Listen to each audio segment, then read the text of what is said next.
재산세와 주식 양도세의 기준을 변경하는 걸 놓고 평행선을 그려온 민주당과 정부가 접점을 찾은 걸로 보입니다. JTBC가 취재해보니 재산세 완화는 6억 원 이하의 주택에만 주식 양도세의 기준을 강화하는 건 유예를 두고 적용하는 방향이 될 걸로 보입니다.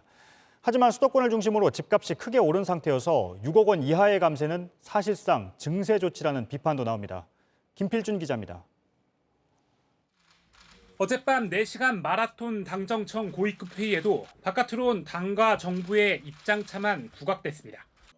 1가구 1주택 재산세 완화 기준과 주식 양도세 강화 시기를 놓고 충돌 정황만 알려진 겁니다. 그런데 이낙연 대표가 오늘 오후 갑자기 두 문제와 관련해 큰 틀에서 가닥을 잡았다며 바뀐 기류를 전했습니다. JTBC 취재 결과 재산세 완화 기준은 6억 원 이하 주택이 될 걸로 파악됐습니다. 실거래가와 공시가격의 차이가 있는 만큼 과세 기준을 보다 넓게 잡아야 한다는 게 그동안 정부의 일관된 입장. 반면 민주당은 내년 4월 서울 부산시장 보궐선거를 의식해 기준을 9억 원까지 늘리자며 맞서왔습니다.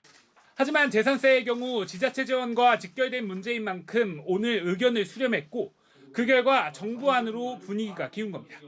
대신 주식 양도세와 관련해선 당의 뜻이 관철될 걸로 보입니다. 대주주가 되면 양도세율이 22에서 34%로 올라갑니다. 그래서 정부는 10억 원인 현행 대주주 기준을 내년 4월부터는 3억 원으로 낮추자고 주장해왔습니다. 하지만 민주당은 2년 유예 기간을 둬야 한다면서 반대해왔습니다. 역시 소액 투자자들, 이른바 동학개미들의 여론을 의식한 건데 이 의견이 현실화할 가능성이 커졌다는 게 여권 관계자들의 설명입니다. 다만 주식 양도세와 관련해선 미국 대선 결과 등 외부 요인까지 고려해야 한다는 지적이 있어 발표가 미뤄질 걸로 보입니다. 재산세 완화 기준은 이르면 주내에 발표될 가능성이 큽니다.